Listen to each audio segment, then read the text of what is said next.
This exercise will create continuous surfaces that are contoured from point data and do various manipulations with this kind of data. So the starting point here is a database that has the information in it that we're interested in using. Here is an example. This is an Excel spreadsheet. Here in these two columns we have X and Y coordinates of points. So each row here is a point that's at this location, and this column has the depth to water at this location, the ground elevation, bottom of the aquifer, concentration. So at this location there's a well, and this is some information from the well, including here the identification for the well, the name of the well. Okay, so we save this data file, and to do the analysis we go to a software program called Surfer, and this is what Surfer looks like when you open it up. And what it's going to do is read in data files that have XY locations and then some magnitude measured at that XY location, and it will take in that data set and it will fill in the blanks and create a grid of XY locations that are filled in continuously at certain spacings. And that will be a grid file, that'll be a continuous surface, and then that grid file is used by the program to create various different types of maps. So let me show you how it works. The main place where we're going to create this grid file is here under Grid, and we go to Data and we'll select the data file. What we just looked at was a file called example site, so I'll open that, and then what you need to check out right here is these are selectable columns in the data file. So this is the X location and Y location, and as you recall I had them labeled X coordinate, Y coordinate, and then Z is the depth to water. What I want to first do is create a map of the topography. So I'm going to go here and select column D, which is labeled in the Excel spreadsheet as ground elevation. Okay, so that's the starting data set. Now this allows me to select the type of interpolation method that I'm going to use. And you can see here there are many different types. And within each type there are various options. So kriging is the default, and within the kriging selection there are a variety of different possibilities. This default uses a linear variogram with this slope and essentially no anisotropy. But there would be a variety of other things that you could use even within this selection of kriging. So what that means is that there's a good bit of flexibility in setting up how the interpolation is done. All of these different methods and the different settings will give you somewhat different results for what these surfaces look like. So in some cases there are good reasons for using particular types of interpolation methods. In other cases you want an interpolation method that gives you a surface that looks like what you would expect and what you would say want to have generated by hand. And so in that case you would have some trial and error that you would need to do. That kind of situation is particularly occurs particularly when you have a fairly sparse data set, only a few points, and you need to what you want to do is have Surfer generate a contour map that is similar to the contour map that you might draw by hand. And so if that's the case, you need to try out various different methods to see what works best. We'll just use the default for now. And here, this is the output grid file, and the .grd file that's created here is going to be a file that has these XYZ locations where the X and Y locations are filled in a regular grid. And the default is just to name this file using the same name as the data file. But in general, that's a bad idea, because you want to be able to understand by looking at this file what it shows.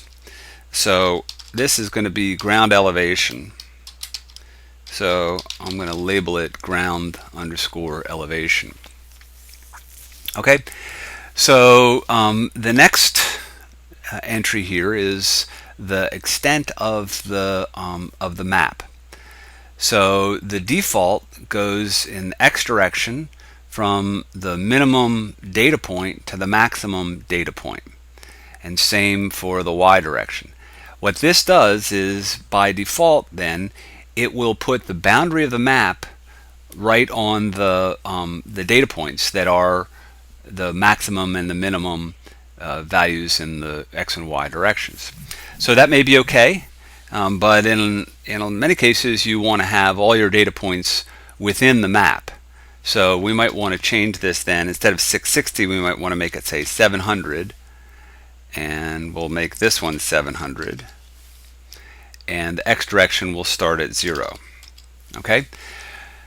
So this is fine, this will work okay, but one of the things we have to remember is that we'll generate multiple maps, and in order to use them with each other, they have to all be the same size. And so because we changed the default here, we're going to need to remember that and change the default for all the maps that we make using this data file.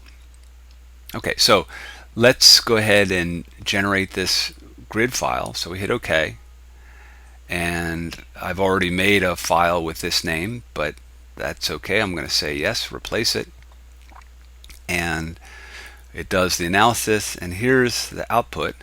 This gives us information about the interpolation, what was done, and there's a lot of details here, and we'll take a look at that later, but for now we'll just close it.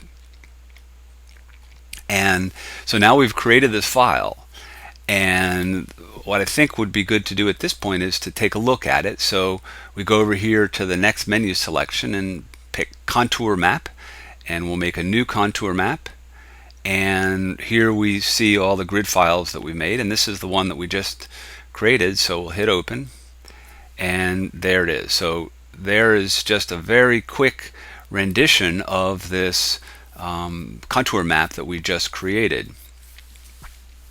So we can see here's the high elevations and the slopes down in this direction. This is kind of a hole over here. So there are going to be various ways that we can change the rendering of this map, and let's take a look at that. So if we right click on the map, we go down here to properties, and there are various things that we can set here. One of the things we might want to do is change the scale. So the scale is just going to change the size of this map. So let's shrink it down to half the size. So we're going to make it 3 inches. Hit apply, and so there you go. This is now obviously a smaller map. We could do the same thing by dragging it like this. The problem is that Surfer in some cases has trouble keeping track of the size of the map if you drag it like that, and so it's a better idea to change the scale using the command like we just did. And one way that that comes into play is that if we want to include a scale bar, we can go and select this, and there are various criteria here that we can fill out, but let's just take the default. There's the scale bar. Now this scale bar has been adjusted based on the size of the map, so it should be accurate. But if we just drag this map and enlarge the size or shrunk it down by dragging it, then in some cases the scale bar does not really keep track. It gives you the scale bar of the original map. So just be aware of that, and you should check and make sure the scale bar that you're generating is in fact accurate. These are distance marks here, so that's a way to check on the scale. Okay, so let's take a look at some more editing. We can go here to Properties, and so we just looked at Scale. If we go back here to General, one of the things we might want to do is fill the contours. So we click Fill Contours, and then if we go to Levels, these are the colors that are used for filling. So let's just try this. This is the default, and you can see that it goes from gray to black, and that's kind of interesting, but you can't really see much there, so we might want to change the color. So we can go in here to foreground color, and let's just change it to say light blue. So now it's grading from white to light blue, and we get that kind of look. And so that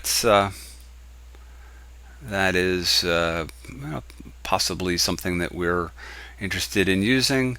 You guys can experiment around. You can put in, if you go and let's see, if we click here,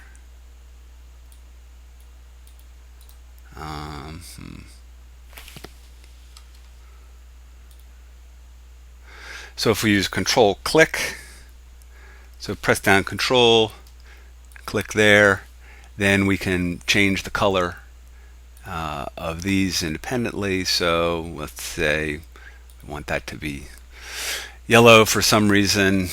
Then we can apply this and use this new color scheme. So a good bit of flexibility here. Another thing that we might want to do is change the line weight for the different contour intervals. Often you see maps that have a heavy contour, and every so often. So there's 560, 570, and we'll use one that's 20 thousandths. And we just have to go in here by hand and change each one of these.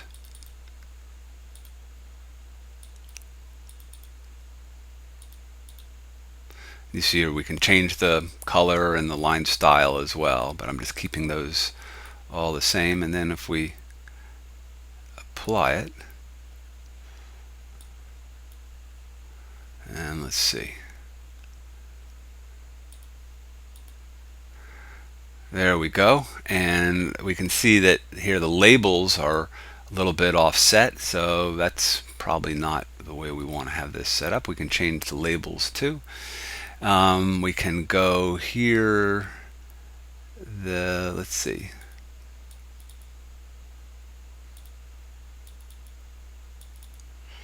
so we just change the row that says yes, and hit OK. So there we go. That's looking better. Let's see.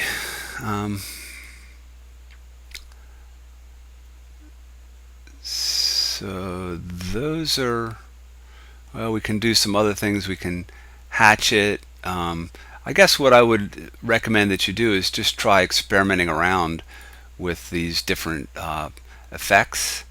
Let me see.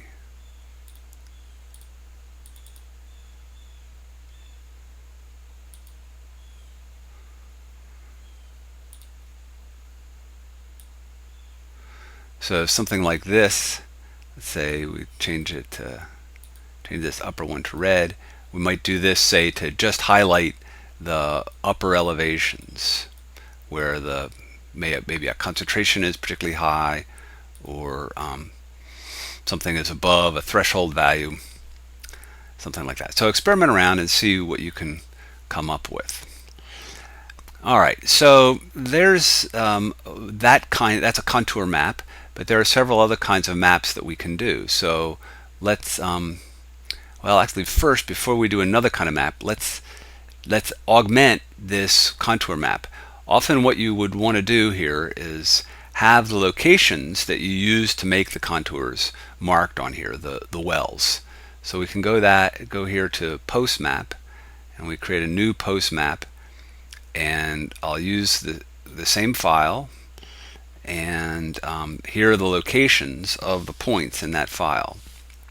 And so what I can do is right click and go to Properties and go to Labels, and in the Worksheet column, remember the last column was the ID for the well, so select that and hit Apply.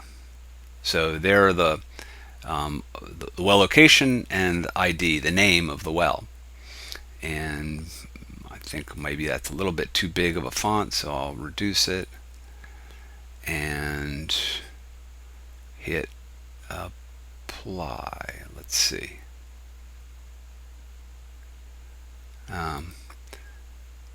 Okay, so we also might want to change the symbol. So there are a variety of symbols here. This one might be a little bit heavier, so maybe we would prefer that one, and let's hit OK. Alright, so now we have these two maps, this one that shows the locations, this one that has the contours, and what we want to do is have them overlain. And so the only way to do this satisfactorily is to have the software do it. So we select the map here and we select this map. So both are selected, and we go to Map Overlay and click Overlay, and then it does it. So there are the points with the labels, and this is the maps are now registered, and it's done in an accurate way. If you try to do this by hand by just changing the size and moving the one map over top of another, it won't work. You have to do it. You have to have the software do it. And so these are overlaying. We can move them around, but if we double click on this map, we see what happens is that we get the upper map for editing, and we can still edit it. We could put in, let's use that one. I kind of like that symbol or that symbol. That's a nice one for a well. So we could apply that and make those changes. Yeah, that looks good. But the problem is that if we wanted to edit the contour map, now we really can't. So what you do is you break apart the overlay here, and now they're back to two maps, and we can now go and click on this and edit this the way we used to be able to, and make the changes, and then we would go and select both, and actually we've got to go back up here to overlay and make the map overlay again. Okay, so that's pretty good, pretty handy. There are some other ways to visualize these maps. Why don't you try looking at an image map? It's kind of interesting, but we'll skip over that and go to a shaded relief map. And actually that one's kind of interesting, but I don't know. I don't think we'll use that too much. Let's take a look at the image map. Yeah, so these are somewhat similar and useful for some applications, but we'll be interested at this point in, let's try this wireframe map. This gives you a nice way to visualize this three-dimensional surface. So we'll reduce the size of this a bit.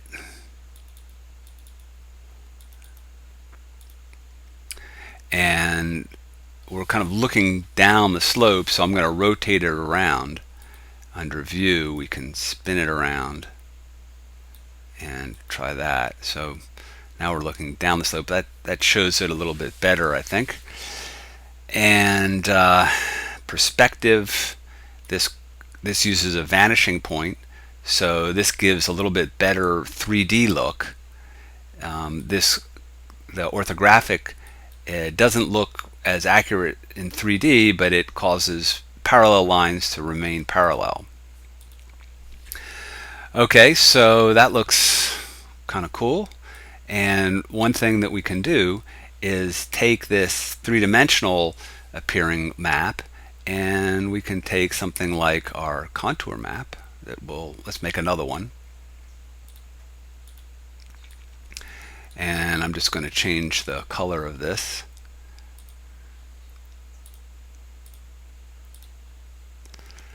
So let's use that color for the upper elevations. And what we're going to do now is take this map and put it on top of the 3D map. So we'll select both of them and we'll use overlay. And so there's the contour map overlaying on top of this wireframe map. And we can also do the post map.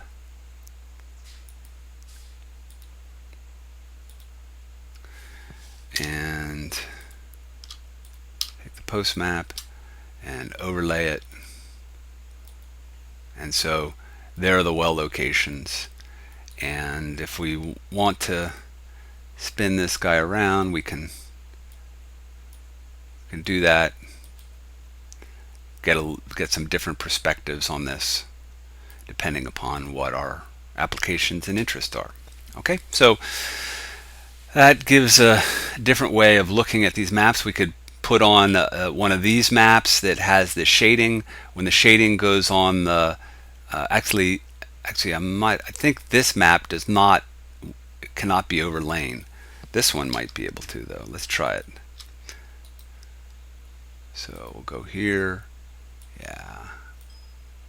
No, it doesn't allow us to overlay these kinds of maps onto the wireframe. All right, so we can do some other maps. This surface map, this is kind of interesting. It's similar to what we have, but it gives us a 3D map with this surface on it. So and there's lighting associated with this map, so we can rotate it around a little bit, give a different look. We can change the lighting. Here's the orientation of the lighting, so we change that and try apply, and you see we have, this is a hole, so by lighting it from different angles we have a different appearance, and so that may be useful. I would encourage you to look at the various different options here. There are quite a few. Okay, so that's good. And then also we can make a vector map. So this type of map will do a vector. Let's take a look. So here it is. This is a map that shows the orientation of the gradient of this surface. And so the vectors are all the same length, and it's really designed to just show the actually it looks like,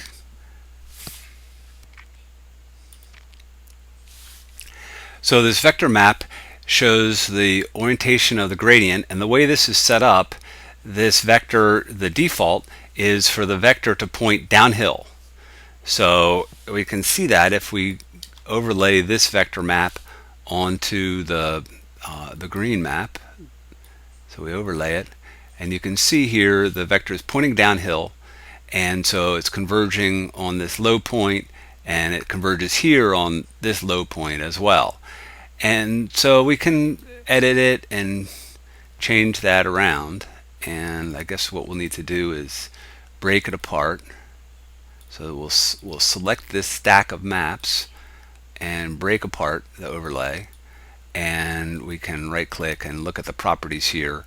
And so the scaling of the vectors is linear, so it's in proportion to the vector, and so these guys are getting longer based on the magnitude of the gradient, although I guess you can see the difference between that one and say right here. The gradient is changing, and it's showing up as a difference in the magnitude. And there are various other effects that you can do. If we wanted to show the gradient, the gradient using the sign convention that is typically used in mathematics, we would need to reverse the direction of the vector. And that's straightforward to do. If we go to Properties and go back to Scale, we can reverse the vector orientation. So this would be, is that okay? So now we've reversed it, and this is how we think about the vector orientation. The default just shows the direction of the flow that we would expect to be caused by this gradient. Okay, so let's see. That's a pretty good rendition of what we can do here. Let me also show some calculations that can be done. So we have a map here, a grid of, we've created a file that is a grid of points. And actually, you know what? I'm going to do another video that describes this. So I'll finish this one up and I'll post a new one that describes the some map arithmetic.